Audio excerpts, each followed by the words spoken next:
going to moderate, and we're going to do a crowd shot, so get your phones ready. You guys ready for a crowd shot? On the count of three, guys. With the count of three, get those phones out. Once you go nuts, the count of three. 1, 2, 3.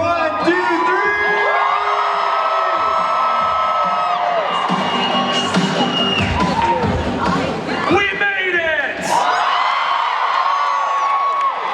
Oh wow, look at that. Thank you. Where do I sit? I'll just sit down here with you guys. Oh, stop it! Hey, so, are those fan questions over there? Is that a line for fan questions? Okay, so we have questions here. We do. Are there fan questions? Here. Okay. And ticking time bomb right there. And the ticking time, so we're all gonna blow up in about 45 minutes. That's fantastic. It was fun knowing you guys. Well, why don't, Mackenzie, would you like to start us off with a question? Yes, we just want to say thank you so much for coming to Salt Lake City to visit. And I can't thank you enough for this opportunity to make my sister so jealous. Why isn't your stupid sister here? Oh, is that her? When I said stupid, I meant lovely. With a heart of gold. No, by the way, I told Dan Farr this, and by the way, if you see Dan Farr running around, he's a very classically dressed gentleman wearing a nice suit. That guy cares about you guys so much. He cares about Salt Lake Comic Con so much, and he's been trying to get me here for a long time, and I've been seeing your tweets or social media posts, and I gotta tell you, Salt Lake fans, you guys are kick-ass. You guys are so...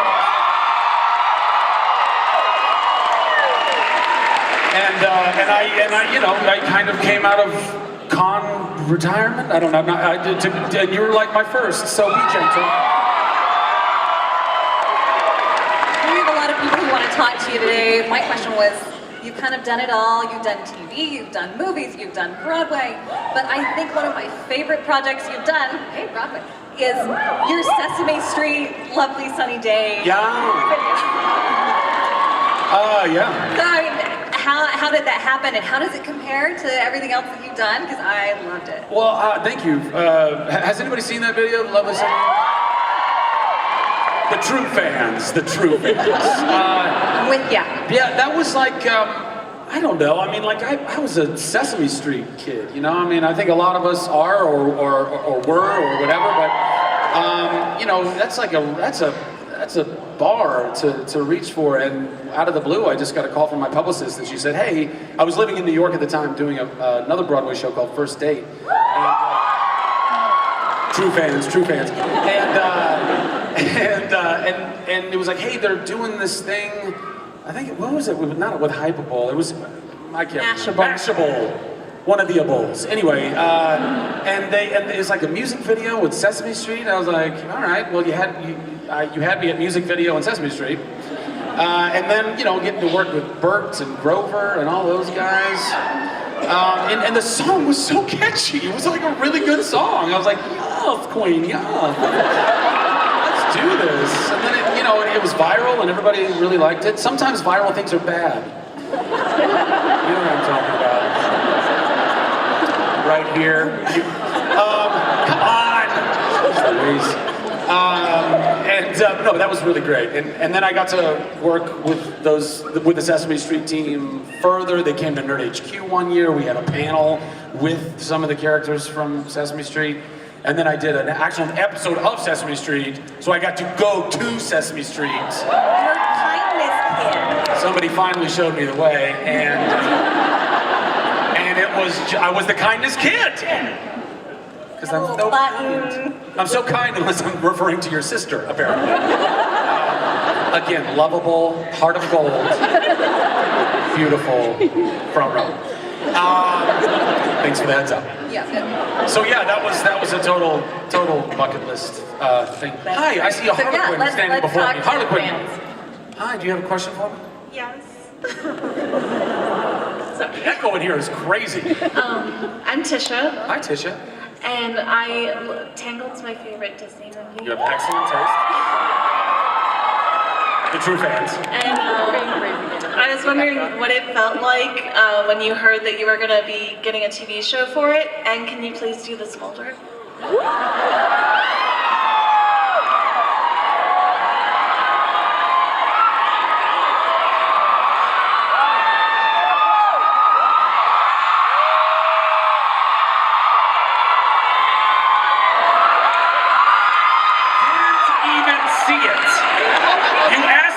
Smolder and you didn't even look. Take 2. That one's just for you. Second time. Violet, you're turning violet, Violet. There's literally a violet from, never mind, we'll get back to that. First, to answer your question about Tangled, I mean, as a Diz nerd, as I like to call myself, true fans, that was like mind-blowing because I grew up in Southern California. I went to Disneyland all the time, and I love everything Disney. I was a child of the '80s, and so that was kind of like really when cable was first starting and the Disney Channel was first starting, and when they really didn't have any original programming other than I think like the reboot of the Mickey Mouse Club, and so everything else all day and all night long was all the Disney Vault, and so watching everything, all the Mickey and Goofy and Donald and all those OG cartoons, plus the Pecos Bills and the Johnny Appleseeds and Nickelback Cranes, all that stuff. Like, I'll go toe to toe. Like, anybody want to get into a Disney fight with me? I will crush you. Okay? Johnny Dora and Alice Blue Button. Anyway, all that stuff. So that was like, I loved. It's like in my DNA. And so, for me to be able to just get the job on Tangled was insane. And that was such an incredible experience. And like I've seen so many of you Rapunzels and Flynns carrying around your frying pans and your Pascals. True fans. And that it's like, it warms my heart. It's so insane that I get to go to Disneyland and see a me walking around. Like, it's like out-of-body experience to the nth degree. Like, it's crazy. And Mandy and I and everybody involved in the movie, like we were super stoked to not just be a part of it, but the movie did like really well. And that was when Disney was basically about to be like about to put the kibosh on any more princess movies because they were kind of sliding off a little bit. And then we saved them. Guys. Thank you. But we did, and so we felt like really proud of that. Like it was very cool, and it was the 50th anniversary. Like we were the 50th animated movie. It got the whole little Steamboat Willie thing in the front, And then, so we thought, optimistically, I think, that we might get to do a sequel to the film. And that didn't happen. And so we're like, okay, well, and then Frozen came out after us, and then they had announced a sequel. So we're like, well, I guess our window's gone at this point. And then a couple years later, we get a call, and Disney Channel Animation wanted to make the series, and we sat down with them, and they were super cool people, and they had an awesome idea. Don't do a sequel or don't do a prequel. Do a what are they calling it? Like a what? A midquel? We'll work on that. I know, yeah. But and to put it right between the end of the film and the beginning of the short, I thought was a really smart idea, and also kind of speaks to, I think, a more realistic approach, even though it's the fantasy movies, but a realistic approach to a lot of these fantasy movies. It's like guy meets girl, they fall in love, they save each other's lives, and then they get married. Beautiful story, really. And but this actually gives us the time to tell the story of us really, getting to know each other and like working out the kinks, and Flynn, getting to meet his potential parents-in-law who don't really like him so much. Judgers, they're just judgment. We thought it was super cool. And one of the coolest things about it is that in a movie, you get about 90 minutes, you get an hour and a half to tell a story, but with the series, we're at least going to do 2 seasons now, and I think it's like 26 episodes a season, so it's a lot. It's a lot of storytelling. And lots of great guest stars and all that stuff. So I hope you guys all tune in. It's not just for kids; it's for the child and all of us. There you go.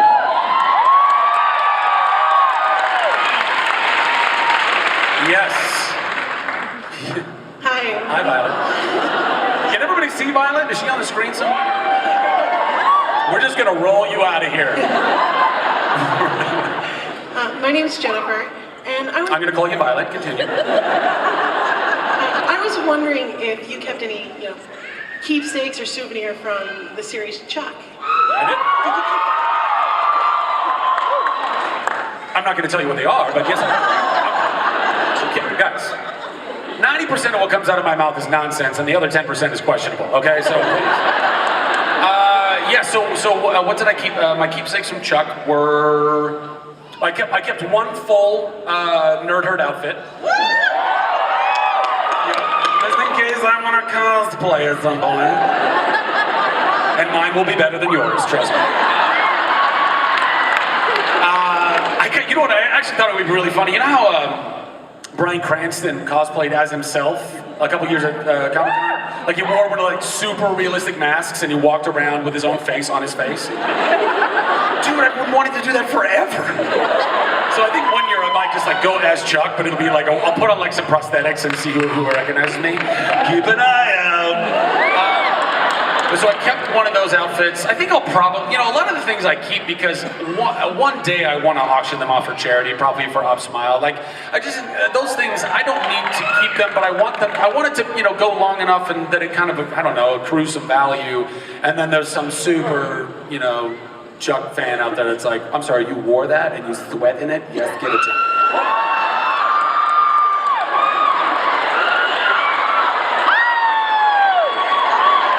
So maybe her, I guess.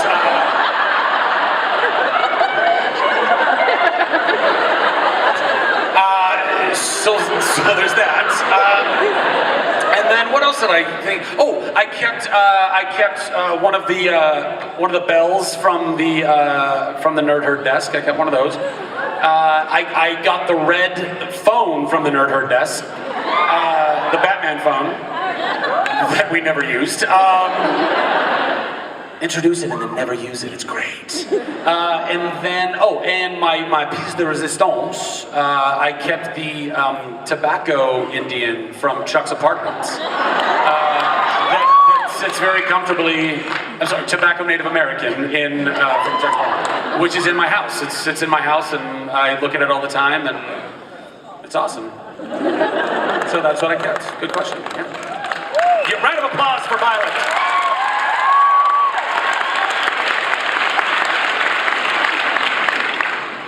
Yes, hi. Hi, I'm Karen. Hi, Karen. Sorry about that. I'll call you Violet too. Yes, because we're sisters, so you're allowed. We're a sister. Continue, Violet too. I really just want to know what brought you to acting. Was it by accident or because you chose to take that path? Ooh, we're getting deep now. Man, I don't know. I mean, I think that, for me, I felt like even from a very young age, I felt very blessed that I kind of knew that I knew.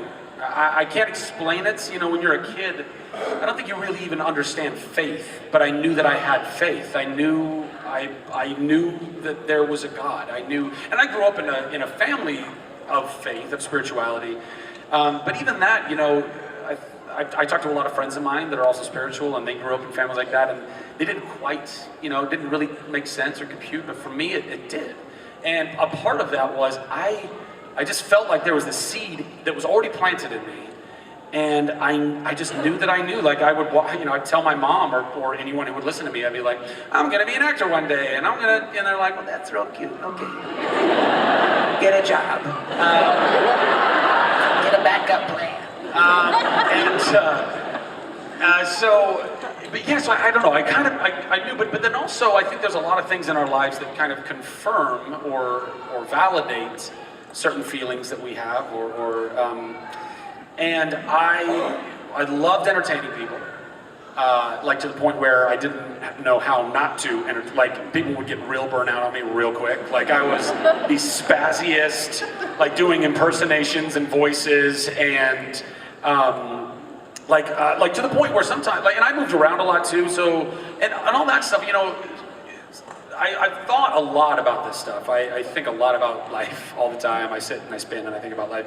And where you could take the path of being like, man, we moved around so much and I always had to make new friends, and how tough that might have been, I actually kind of look at it as a silver lining in ways, because it forced me out of my comfort zone. It forced me to have to make new friends and find a tool to do that. And being an entertainer, helped me in that regard. And I can make friends real quick. And then I'd lose friends real quick. Because they'd be like, could you just chill out, just shut up, stop. I would be Urkel for an hour, and they're like, we can't do it anymore. Stop. Did I do that? They'd be like, no, we can't. I did great Urkel though, guys. And so I was super spazzy, loved entertaining people. I loved evoking laughter in people, making people happy. Not as a people pleaser. I'm also aware of that line. I don't think we should be people pleasers, but I think that there's also something very beautiful about pleasing or entertaining folks and bringing a smile to their face and laughter to them, and even a drama, evoking emotion in them and making them feel something about something that's very powerful and that we need stories that we need to talk about all the time. So I kind of knew. I thought I knew at an early age, and then I believed in myself even when other people didn't believe in me. But always maintained and always knew that even that alone does not an actor make. There are a lot of people, and American Idol is a great testament to a lot of people who think they are real talented, and they're not. And look, and I know the arts is subjective. I don't tell anybody don't pursue something that you are very passionate about, but I always say, stay open to where God, the universe, whatever you might want to call it, where that might take you. Because I know people that came to LA to be an actor, and it wasn't really panning out. But then, because they were malleable, they picked up a camera, started taking photos, and now, they're these incredible photographers in Los Angeles and thriving and happy. And I think it's important that there's so many adages or sayings, we make plans and God laughs, that kind of a thing. But there's a lot of truth to them. So, and by the way, and moreover, some of the most talented people in any vocation, in any field, they are more talented than any actor that's on any movie or anything right now, and they just don't get a break. And I can't tell you why. I don't know why. There's a lot of weird stuff that goes on. But anyway, that's a really long-winded way of saying I've always known. So, and I love it.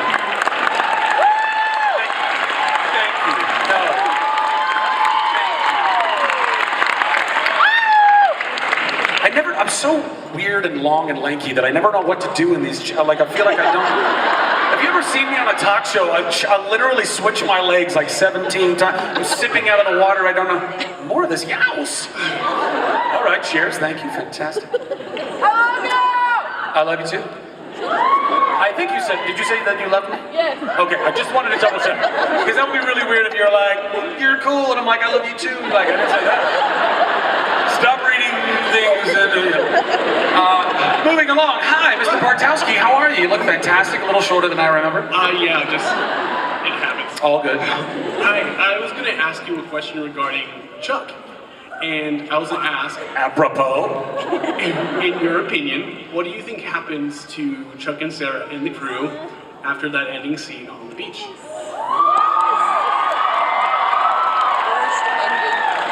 Thanks for not going to a really tough spot. Well, I've said it before in interviews. Chuck. I mean, that was incredible. Today, I consider myself the luckiest man. Any baseball fans? Okay. I know it's a convention, but well, look, Chuck to me, the driving force of that show was always the heart of the show. It was a cornucopia of genres. I mean, it was action, comedy, drama, adventure, mystery, romance. I mean, which was kind of a double-edged sword. Those of you who ended up finding the show and loving the show, I think that was a big part of why you enjoyed it, because it was different, it was special, it was unique in that regard. It also makes it very difficult to market, and people just want to watch a comedy, they just want to go to a comedy, or a drama, just a drama. So, but the heart of it was kind of what glued it all together. And, while we had some hard things that we dealt with throughout the show, somebody today brought up watching the episode Chuck versus Sarah. I think was that the name of it? Was that the name of the episode? Where basically, where she tries to kill me. Anyway, spoiler alert. Anyway, it could get really hard, like deep and crushing sometimes. But at the end of the day, it always worked out. It always came back around to a good feeling. No, we didn't leave people with negative feelings, I don't think. I hope not.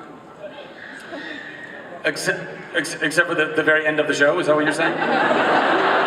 The one you just asked me about, is that what you're talking about? I get it!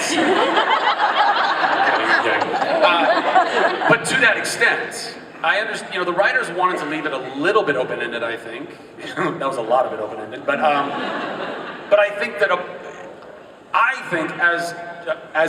am a Chuck fan. I was a fan of our show. I fought every day for it.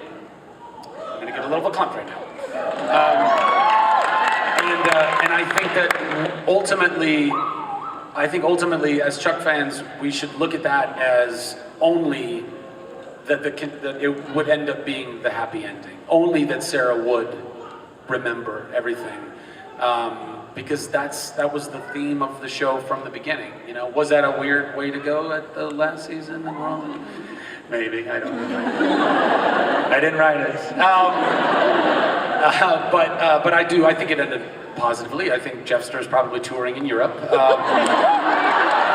And Casey's kicking ass somewhere. And, Devin and Ellie are saving lives in Chicago. It'd be really funny if they were in like Chicago Med or something right now. Like you're just like, wait a minute, what's that? So yeah, that's how I would wrap that up. Yeah. Excellent question.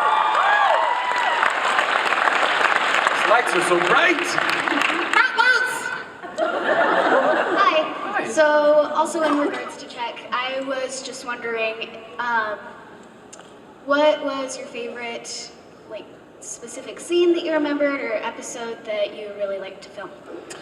It's kind of my go-to answer, but Chuck versus the Beard, always jumps out to me, partly because it's a funny name of an episode. It was my directorial debut on the show, and I was really proud of that. Thank you, true fans. All 5 of you. But it was also when Morgan finally gets to find out the secret, and getting, having to kind of repeat the same moments a lot in the show where I'm covering up my lies to either Morgan or Ellie. It got a little old sometimes. I was like, I don't know. Why are there ninjas? I don't know.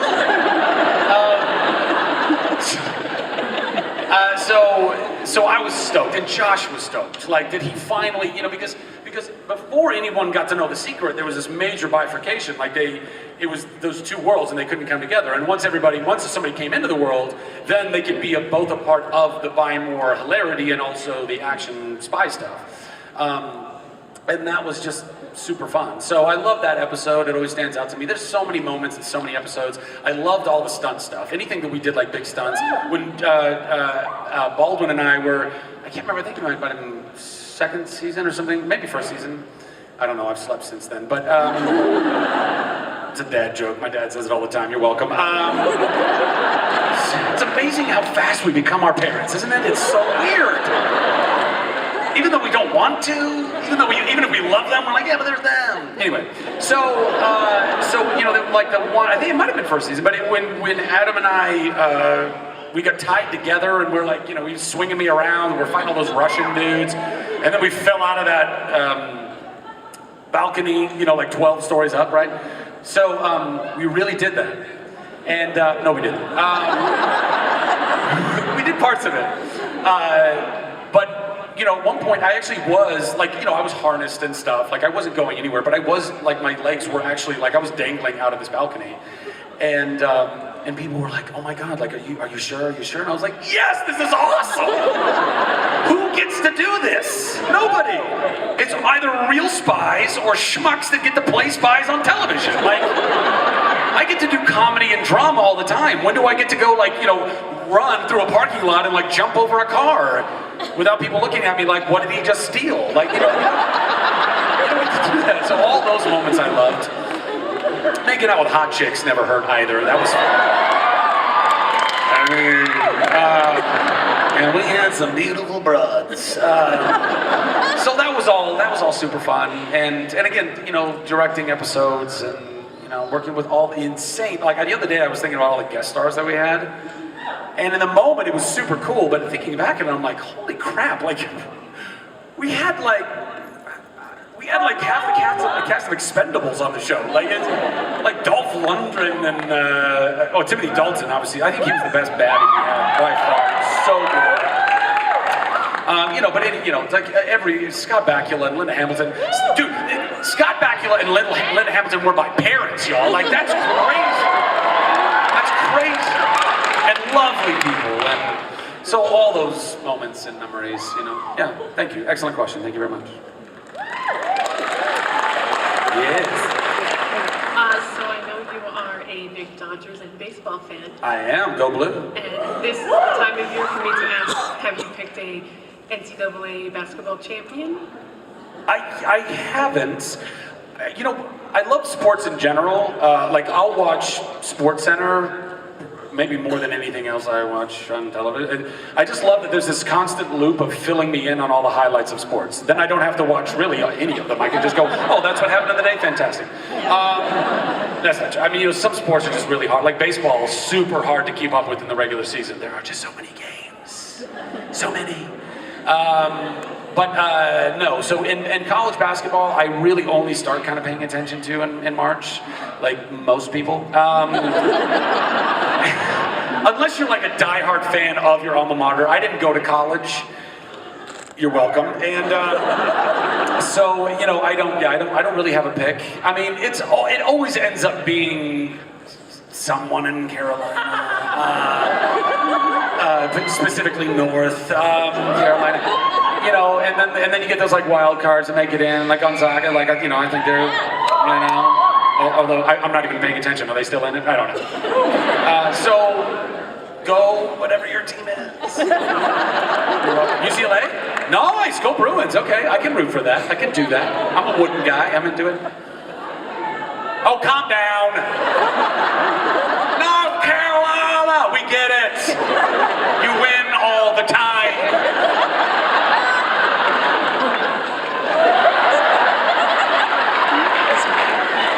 Go Bruins. Sorry, I'm really nervous. No, it's okay. I'm nervous too. So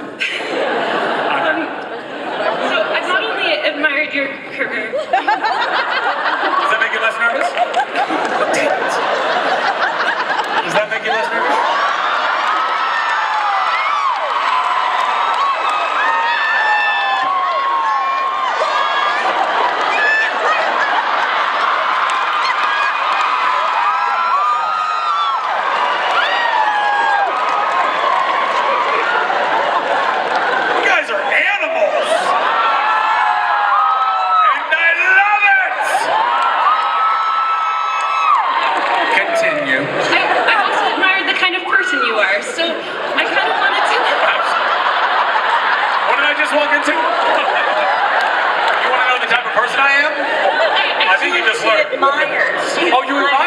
Person I am.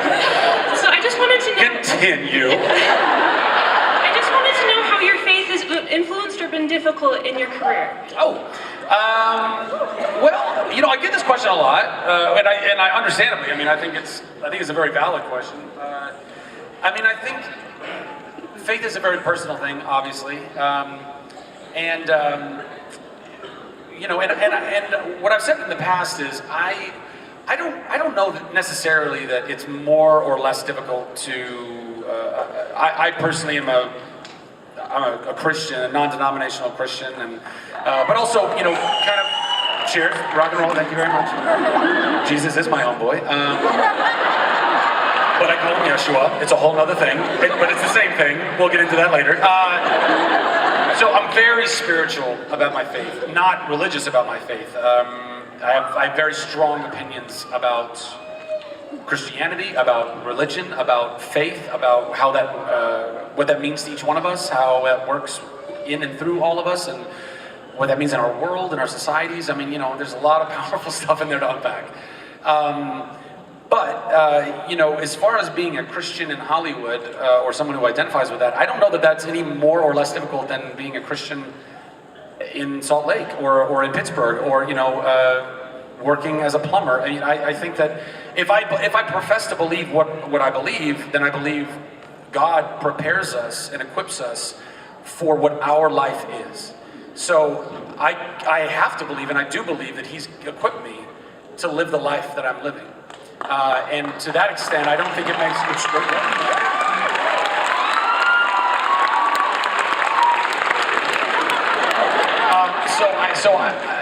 Then logically speaking, I don't know that it makes it any more difficult for me to live my life than anyone else. That said, I also believe in, you know, the spiritual plane and the spiritual world, and I think there's some pretty gnarly, crazy, and potentially dark things that float around out there, and I think we all have to be on guard for that kind of stuff. And again, I think we're equipped to deal with that stuff, but, you know, and I don't want to get too far down on a tangent, but at least I think this might help answer the question too. You know, one of my favorite quotes, and I think it sums up really faith, anyone's faith, whatever you might happen to believe in or is personal to you, and I'm going to paraphrase because I'm a paraphraser, but I believe it was St. Francis of Assisi who said, preach the gospel at all times, and if necessary, use words. And I think that we live in a world now, whether it's the gospel or whether it's whatever our personal gospels are, our political gospels or our religious gospels, I think that is grossly missing in this world. I think most people believe that we need to preach to people by shouting them down and belittling them, and honestly, I mean, it's like hating someone into somehow believing what you believe, which I could not think of something that is more antithetical to bringing someone around to truth. Whatever your truth is, if you believe it, you know.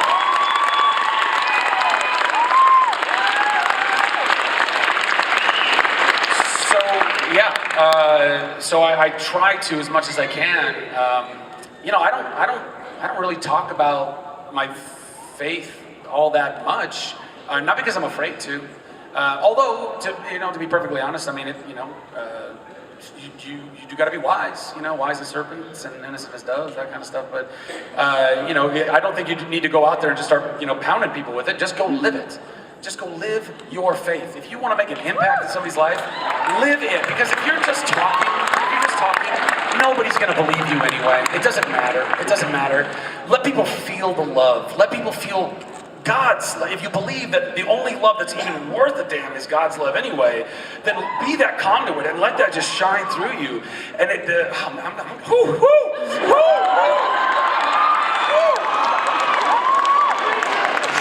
hallelujah. You know, feeling it. Anyway, and kittens. Yeah, I don't know. That's, you know, and I don't think it's hard. I think a lot of it just comes down to, I really do think it comes down to, I think a lot of the times we're dealing with people that are angry and that hate, it's because they're afraid. They're afraid because they don't actually know what they believe. And that's really terrifying. Anyone, in my experience, anyone who is so adamant, like they've got to win an argument, they've got to shout you down and really, you know, hate on whatever it is your side is, it's because they're trying to convince themselves of what they believe. They're not even fully convinced themselves. And the more people that they can somehow bully into believing what they believe it just a little bit more and a little bit more, but that shouldn't be your faith. I don't think. So that's a lot of stuff to go process. But anyway, love you, bless you. Thanks for the great question. Kindness kid. Sesame Street got it. Yes, hi, Violet 6. All right. I'm just a running gag. It's really, you know. Can't quit giggling now. So when time travel becomes possible, when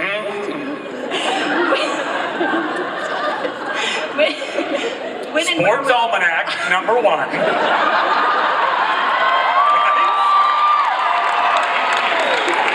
I'm gonna screw with that timeline so bad, I'm gonna have casinos everywhere. Don't do that, that's bad. Continue. I was just wondering where you or when you would go. Oh, when and where I'd go? Well, like any true nerd, I think about this on a regular basis. I honestly don't know. Because I've thought about it a lot, and then there's like the whole butterfly effect, and you can't screw up what's going on, or can you? Because the reality is, if we're already here, that means somebody's already gone back and done this anyway. Meta. I don't know. I mean, I don't know.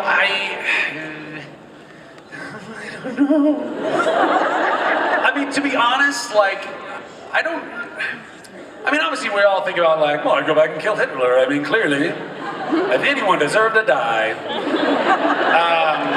But there's a lot of me, honestly, the stuff I'm kind of most intrigued by is just to go back and not change anything, but just to go and just sit back and like chill out and be like, I'm fully in the 80s right now. Suck!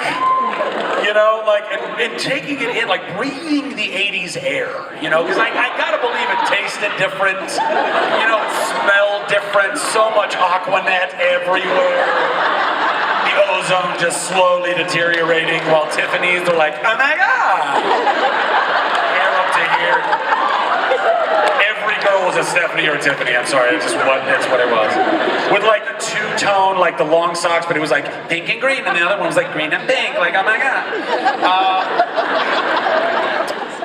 You know, or like just going back into the 60s and being in like the West Village and with the beatniks and like, you know, again, not screwing with anybody, just sitting back and going, oh my God, I'm in the sock house! You know, seeing like a young Bob Dylan, like, he couldn't sing then. It's amazing. Yeah, you know, it's like that. Or like going to like, you know, like the Roaring 20s and like going to like some speakeasy. And then when like the cops burst in, I'm like, no, I'm from the future. It's all good. Yeah, sure. We give you kinds all the time. Yeah, get out of here, you. Because everybody talked like that. So yeah, it's that just experiential stuff, you know, and sports almanacs. Yes, Newsies.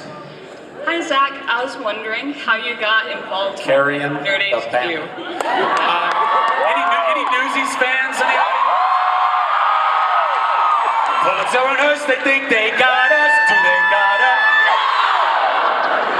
F yeah. I normally say the F word, but there's kids. That was great, by the way.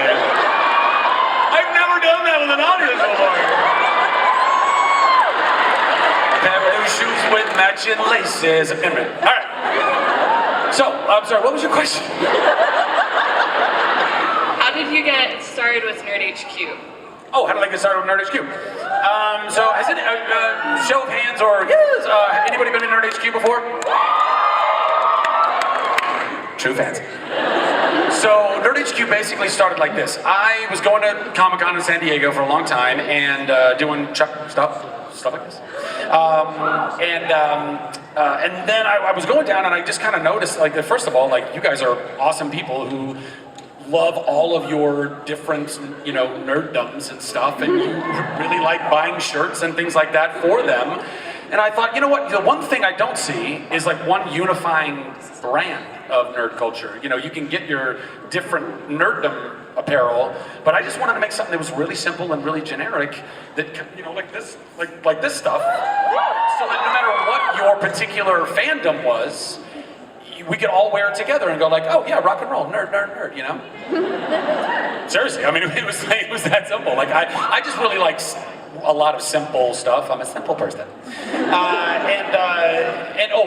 sorry, a little bit of backstory. So on Chuck, and actually even on Less Than Perfect, which by the way, when the video was playing, I heard nobody yelled for, which is fine, but it's not fine. So even on Less Than Perfect, and through Chuck, I would design a lot of the crew gifts. So like on Less Than Perfect, I came up with this, the STP oil symbol.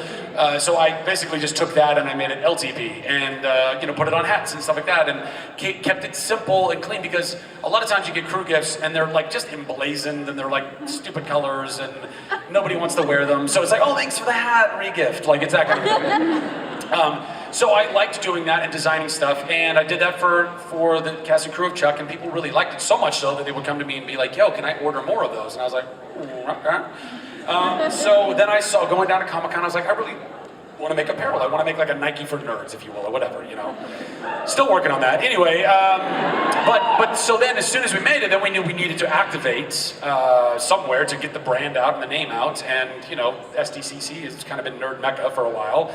And so we were originally going to just go get some booth space, and we asked them, we're like, hey, can we get a booth? And they're like, hey, we love you guys, but it's a 10-year waiting list. And we're like, oh, well, that's not going to work out well.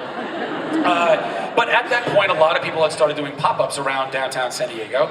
And so we're like, cool, we'll go do that. We'll go rent a bar or something, and we'll for a day. And what I'll do is we'll put up a little merch booth, and I'll tweet out to my followers and say, hey, I'm signing and taking pictures to get some foot traffic through there. And then that night we'll have a party.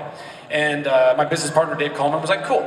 And then like 2 days goes by, and I said, actually, you know what? Like, I think I could like probably get Baldwin or various other friends of mine who come down and do signings at SDCC. I'll just offer them a place at ours. We'll get more foot traffic. So why don't we do 2 days and 2 nights? He's like, that's going to be twice as expensive. I'm like, I know, let's do it.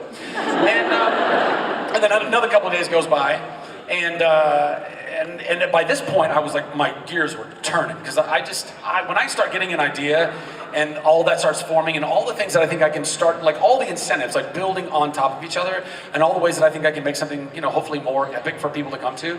And so I came back to him and I was like, listen, it's going to be 4 days and 3 nights. It's going to be the entire weekend, and we're going to have panels, and we're going to do signings and photos, and we're going to pack it full of video games. And he's like, are you crazy? And I'm like, how long have you known me? And so the first year, it was totally just faith. It was going and, it was having to pay for it, and, finding some sponsors, to help cover it, and going out to all of the friends in my phone. Like, I remember I sat down with Nathan Fillion and his brother in his backyard, and I was pitching him.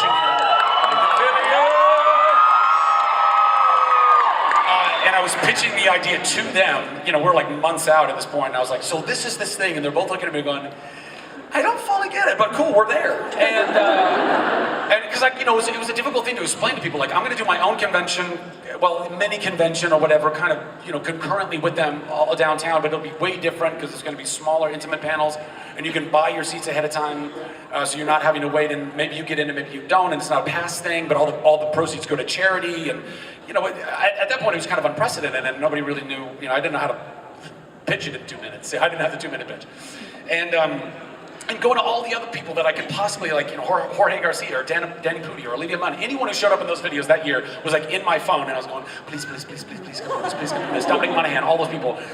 But it worked, and people dug it, and it worked well enough where, Xbox was our sponsor that year, like, hey, we'll come back and do this. And so we just kind of kept building on it. But look, the only way we're even able to keep doing it, genuinely, is when you guys, if you've gone to Nerd HQ, or if you've watched the panels online, if you continue to patronize our events, and by the way, continue to support and patronize all of the actors that lend their time to us. Over the years, I've kind of built a mini stable of folks who have really believed in us, from the fans and also from the talent. Like Stephen Amell, he said, like, you can't yelp for him the same way you yelp for me. You just can't. You're a Zach girl, you're a Steven girl. I'm kidding. I'm a Steven girl too, so but he's basically like, dude, he's like the 9 a.m. slot on Sunday morning is mine. I'm there every year. Jared Padalecki and Jensen Ackles, like that. These guys that have become my friends, not even because we've worked together, but because we're all in this world together.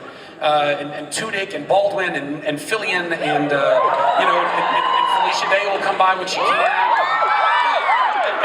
And all I ever want, really, at the end of the day, obviously, just so we're clear, I mean, I think this is a good opportunity, because we've gotten a lot of weird, people have slagged us a lot in the past. We did a crowdfunder a couple years ago because, to be perfectly honest, I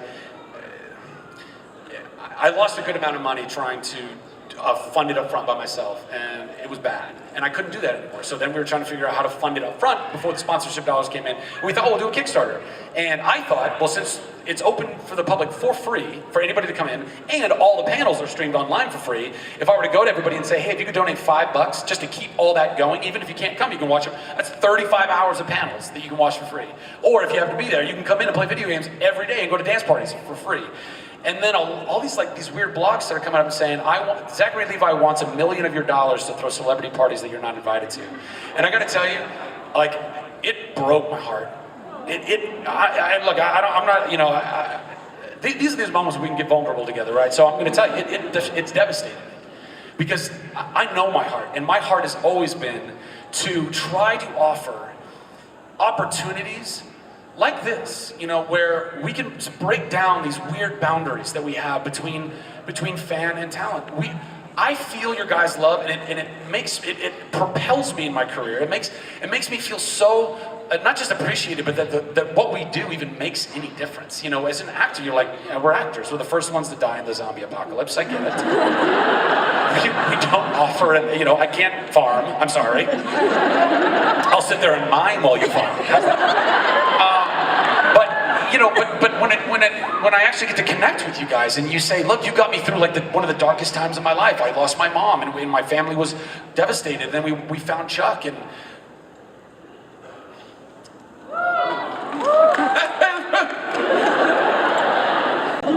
because as maybe 95% of you are completely sane, 5% might be completely crazy, and so there's those things, and also there's a lot of energy that's expended, and a lot of that stuff. So, but the point is, ultimately, I want to go have a business, and I want to go make money, but I want to try and do that by giving as much as I can, and not just to you guys, but also to bring us together.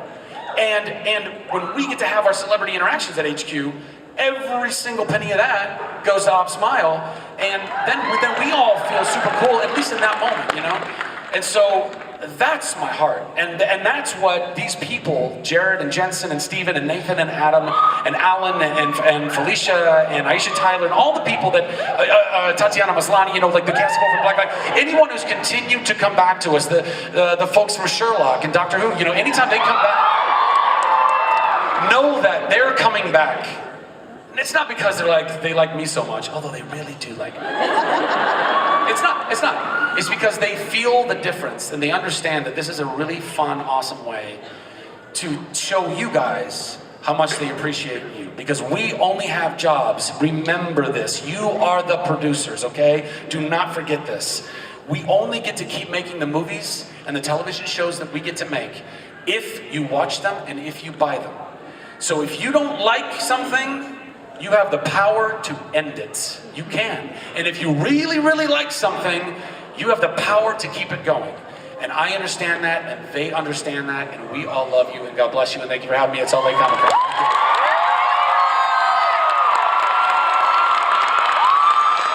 Zachary Levi!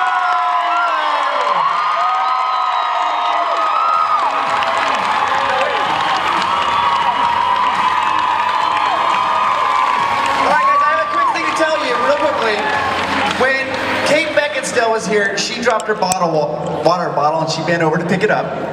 You dropped your microphone and bent over to pick it up, and we did a quick poll, and yours was hotter by 6-1, just so you know. Give it up for Zachary! In fairness, I do a lot more squats than Kate, so that's it. Bye, everybody.